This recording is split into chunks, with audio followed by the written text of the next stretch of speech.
नमस्कार माझ्या शेतकरी बांधवांनो, खूप महत्त्वाची आणि आनंदाची बातमी तुमच्यासमोर घेऊन आलेलो आहे. तर विषय असा आहे, जी-आर प्रसिद्ध झालेला आहे.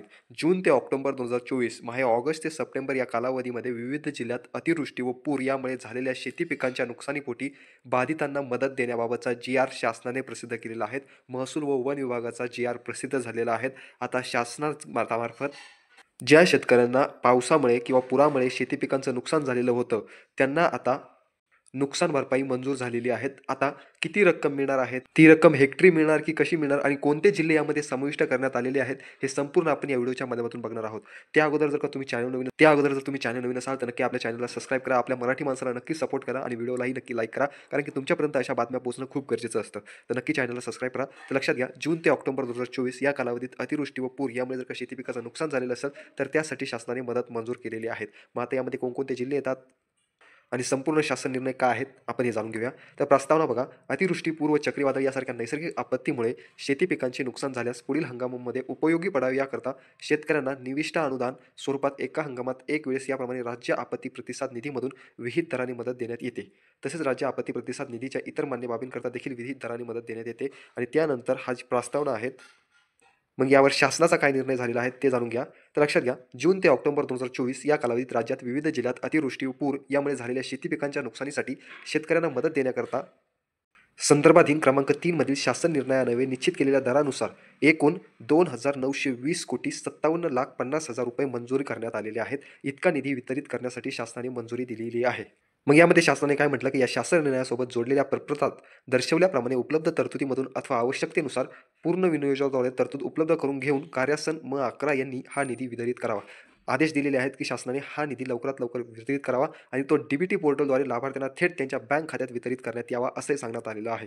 सोबतच्या प्रपत्रातील सर्व लाभार्थ्यांची माहिती विहित नमुन्यात काळजीपूर्वक तयार करून संबंधित अधिकाऱ्यांनी ती संगणकीय प्रणालीद्वारे म्हणजे कॅम्प्युटरवर भरून मान्यतेनुसार नियमानुसार कार्यवाही करावी. तथापि चालू हंगामामध्ये यापूर्वी सर्व विभागांना शेती पिकांच्या नुकसानीकरता वितरित करण्यात आलेल्या मदतीच्या निधीमध्ये या प्रस्तावासंदर्भात मागणी करण्यात आलेल्या निधीचा समावेश नाही, याची दक्षता घ्यावी. एका हंगामात एके वेळेस याप्रमाणे विहित दराने मदत देण्यात येत असल्याची खात्री करावी. म्हणजे लक्षात घ्या, आपले 2 हंगाम असतात, खरीप हंगाम आणि रब्बी हंगाम.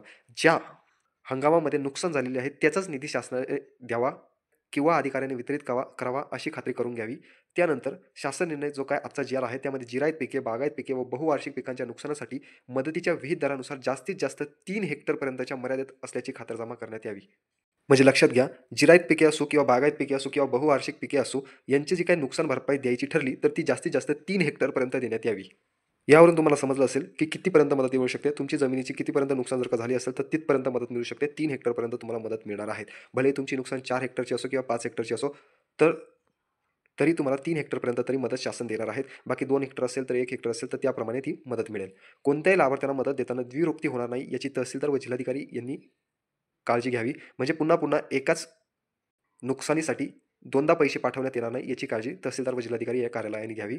वरील निधी खर्च करताना संदर्भित सर्व शासन निर्णयातील सूचनांचे व निकषांचे काटेकोरपणे पालन करण्यात यावे. ज्या प्रयोजनासाठी निधी मंजूर करण्यात आलेला आहे, त्याच प्रयोजनासाठी सदर निधी खर्च करण्यात यावा. ही मदत देताना नैसर्गिक आपत्तीकरता विहित केलेल्या अटी व शर्तींची पूर्तता होत असल्याची खात्री सर्व संबंधितांनी करावी. त्यानंतर वरील प्रयोजनासाठी दिनांक 27/3/2023 जो काही शासन निर्णय होता त्यावेळेचा, त्या निर्णयान्वये विहित केलेल्या राज्य आपत्ती प्रतिसाद निधीच्या निकषानुसार व दरानुसार 2 हेक्टर मर्यादेतील शेतपीक नुकसानीचा खर्च मागणी क्रमांक जो काय असेल तो 2245 नैसर्गिक आपत्तीच्या निवारणासाठी अर्थसहाय्य, 2 पूर, चक्रीवादळे इत्यादी अनुग्रह सहाय्य, राज्य आपत्ती प्रतिसाद निधीच्या मानांकानुसार खर्च, नैसर्गिक आपत्तीमुळे पीक नुकसानीकरता शेतकऱ्यांना सहाय्य, 31 सहाय्यक अनुदाने या लेखानिर्देशांनी भागवण्यात येतील. म्हणजे इतके कारणं आहेत, की ज्यातून तुम्हाला हा निधी देता येऊ शकतो. बाकी जी-आरमध्ये काय नाही. आता जिल्हे बघूया, की कोणकोणते जिल्हे यासाठी पात्र ठरवण्यात आलेले आहेत. लक्षात घ्या, 3 हेक्टरची मर्यादा आहे. 3 हेक्टरपर्यंत तुम्हाला नुकसान भरपाई मिळणार आहे. आता यामध्ये जिल्हे आहेत. जून व ऑक्टोबर 2024 या कालावधीमध्ये अतिवृष्टी, पूर यामुळे शेती पिकांच्या नुकसानाकरता वितरित करावयाच्या निधीचा तपशील.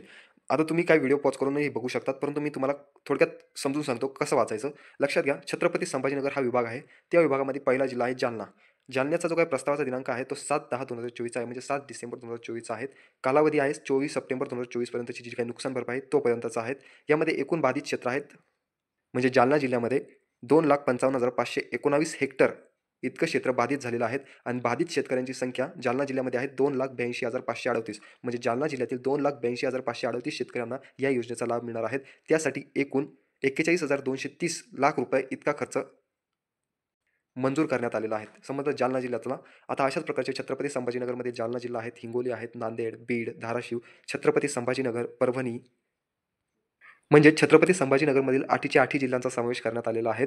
बाकीचे पुन्हा जिल्हे दिलेले आहेत, त्यामध्ये पुन्हा प्रस्तावाचे नवीन दिनांक आहेत. त्यामुळे पुन्हा यामध्ये बाधित शेतकऱ्यांची संख्या नव्याने ॲड करण्यात आलेली आहे. जसे की पुन्हा एकदा आपला बीड जिल्हा. बीड जिल्ह्याचे 2दा नाही 3दा नाव आलेलं आहे. तर लक्षात घ्या, बीड जिल्ह्यामध्ये पहिल्या याच्यामध्ये म्हटलेलं आहे की सप्टेंबर 2024चा कालावधी आहेत आणि 7/10/2024चा प्रस्ताव आहेत. त्यासाठी बीड जिल्ह्यामध्ये एकूण बाधित क्षेत्र आहेत 3,83,026 हेक्टर. त्यामध्ये बाधित शेतकरी आहेत 5,62,214 आणि निधी मंजूर करण्यात आलेला आहे 52,094 लक्ष रुपये. त्यामध्ये पुन्हा बीड जिल्ह्याचा प्रस्ताव आहे 17/10/2024चा, ज्यामध्ये जुलै ऑगस्ट 2024चे नुकसान भरपाईचे दिनांक आहेत. त्यामध्ये पुन्हा बाधित क्षेत्र आहे 17,331. त्यामध्ये बाधित शेतकरी आहे 51,739 आणि निधी मंजूर करण्यात आलेला आहे 2,357 लाख रुपये. पुन्हा एकदा बीड जिल्हा आहेत, ज्यामध्ये प्रस्तावाचा दिनांक आहे 23/9/2024. त्यामध्ये पुन्हा कालावधी दिलेला आहे नुकसान भरपाईचा जुलै 2024चा. त्यामध्ये बाधित क्षेत्र आहेत 2.80 हेक्टर. त्यामध्ये संख्या आहेत बाधित शेतकऱ्यांची 10 आणि त्यासाठी मंजूर केलेला खर्च आहेत 2,81,000 रुपये. तर जे कोणी छत्रपती संभाजीनगरमधील शेतकरी आहेत त्यांनी आपापल्या जिल्ह्यासाठी किती निधी मंजूर करण्यात आलेला आहे आणि किती शेतकरी पात्र ठरवण्यात आलेले आहेत आणि किती हेक्टर क्षेत्र हे बाधित झालेलं आहेत हे व्हिडिओ पॉज करून नक्की बघून घ्या. आणि त्यातले त्यात महत्त्वाचं म्हणजे छत्रपती संभाजीनगरच्या शेतकऱ्यांनी नक्की आपल्या व्हिडिओला लाईक करा आणि चॅनलला नक्की सबस्क्राईब करा. पुढे जाऊया. तर एकदाची पुन्हा बघूया. तर लक्षात घ्या, छत्रपती संभाजीनगरमध्ये बाधित क्षेत्र आहेत 19,36,109 हेक्टर.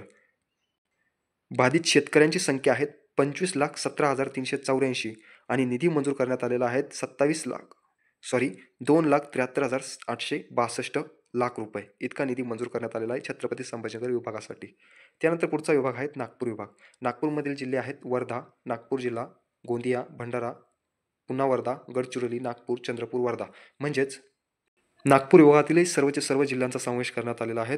नागपूर विभागासाठी जर का बघितलं 38,468 हेक्टर हे क्षेत्र बाधित झालेलं आहे. त्यामध्ये 75,077 इतके शेतकरी बाधित आहेत आणि त्यासाठी 11,141 लाख रुपयांची तरतूद केलेली आहे. पुढील विभाग आहे नाशिक. नाशिकमधील पाचही जिल्ह्यांचा समावेश करण्यात आलेला आहे. नाशिक, धुळे, नंदुरबार, जळगाव, अहमदनगर या 5ही जिल्ह्यांतील शेतकऱ्यांचा समावेश करण्यात आलेला आहे. नाशिक विभागाचं जर का बघायचं झालं तर 7,062 हेक्टर इतकं क्षेत्र बाधित झालेलं आहे. त्यामुळे बाधित शेतकऱ्यांची संख्या बघितली तर 12,486 आहे आणि यासाठी एकूण रुपये खर्च करण्यात आलेले आहेत. हे झालं नाशिक विभाग. नाशिक विभागाचे पाचही जिल्हे समाविष्ट करण्यात आलेले आहेत. पुढील जिल्हा बघूया. पुढील विभाग पुणे विभाग. त्यामध्ये पुणे विभागामध्ये 3च जिल्ह्यांचा समावेश करण्यात आलेला आहे, सातारा, सोलापूर आणि सांगली. कोल्हापूर आणि पुणे जिल्ह्याचा यामध्ये समावेश करण्यात आलेला नाही. पुणे विभागातील 3च जिल्ह्यांचा समावेश करण्यात आलेला आहे.